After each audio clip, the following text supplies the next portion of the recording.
Welcome to Balaji ಮನೆ. ನಾನು ಗಾಯತ್ರಿ ವೆಂಕಟೇಶ್. ಇವತ್ತು ಆಂಧ್ರ ಸ್ಟೈಲ್ನಲ್ಲಿ ನುಗ್ಗೆ ಸೊಪ್ಪಿಂದು ಪಪ್ಪು ಮಾಡಿ ತೋರಿಸ್ತಾ ಇದ್ದೀನಿ ನೋಡಿರಿ. ತುಂಬ ರುಚಿಯಾಗಿರ್ತದೆ, ಒಂದು ಸಲ ಟ್ರೈ ಮಾಡಿ.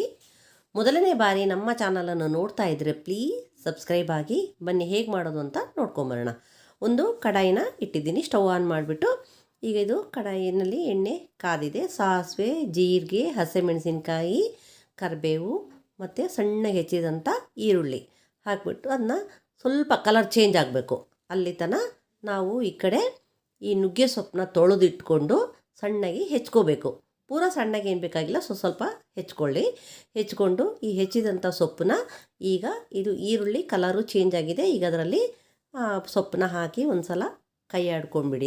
ಅದರಲ್ಲಿ ಸ್ವಲ್ಪ ಬೆಳ್ಳುಳ್ಳಿನ ಹಾಕಿ ಒಂದು ಸಲ ಎಲ್ಲದನ್ನೂ ಕೈ ಆಡಿಕೊಂಡು ಸ್ವಲ್ಪ ಮೆತ್ತಗಾಗಬೇಕು ಸೊಪ್ಪು. ಅಲ್ಲಿ ತನಕ ಅದನ್ನ ಒಂದು ತಟ್ಟೆ ಮುಚ್ಚಿ ಬೇಯಿಸ್ಲಿಕ್ಕೆ ಇಟ್ಬಿಡಿ.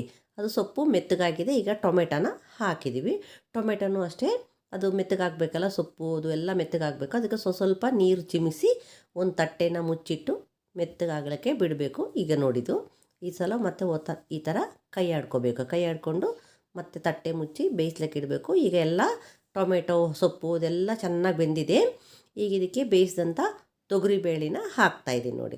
ನಮಗೆ ಪಪ್ಪಿಗೆ ಎಷ್ಟು ಬೇಕೋ ಅಷ್ಟು ಲಿಕ್ವಿಡ್ಡು ನಾವು ನೀರನ್ನ ಹಾಕ್ಕೊಂಬಿಟ್ಟು ನಾನು 2 ಗ್ಲಾಸು ನೀರು ಹಾಕಿದ್ದೀನಿ. ಚೆನ್ನಾಗಿ ಒಂದು ಸಲ ಮಸ್ತ್ ಬಿಡಬೇಕು ಅದನ್ನ. ಆಮೇಲೆ ಅದಕ್ಕೆ ರುಚಿಗೆ ತಕ್ಕಷ್ಟು ಉಪ್ಪು, ಅರಿಶಿನ ಪುಡಿ ಮತ್ತು ಸಾಂಬಾರು ಪುಡಿ ಎಲ್ಲದನ್ನ ಹಾಕಿ ಕೈ ಆಡಿ ಅದನ್ನ ಚೆನ್ನಾಗಿ ಕುದಿಲಿಕ್ಕೆ ಬಿಡಬೇಕು. ಆ ಟೈಮ್ನಲ್ಲಿ ಹಿಂಗಿಂದು ನೀರನ್ನ ಹಾಕಿ ಹಿಂಗೆ ಕಲಸಿಟ್ಟಿದ್ದೆ ಅದನ್ನು ಹಾಕಿದ್ದೀನಿ.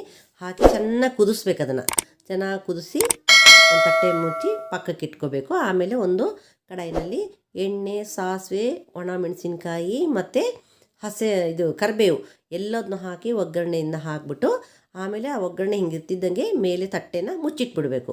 ಅಂದರೆ ಅದ್ರದ್ದು ಘಮ ಘಮ ಸ್ಮೆಲ್ ಚೆನ್ನಾಗಿರ್ತದೆ ಅದು. ಈಗ ಪಪ್ಪು ರೆಡಿಯಾಗಿದೆ ನೋಡಿರಿ. ಈ ವಿಡಿಯೋ ಇಷ್ಟವಾದಲ್ಲಿ ಲೈಕ್ ಮಾಡಿ, ಶೇರ್ ಮಾಡಿ. ಹೆಚ್ಚಿನ ವಿಡಿಯೋಗಳಿಗಾಗಿ ನಮ್ಮ ಚಾನಲನ್ನು ಸಬ್ಸ್ಕ್ರೈಬ್ ಆಗಿ.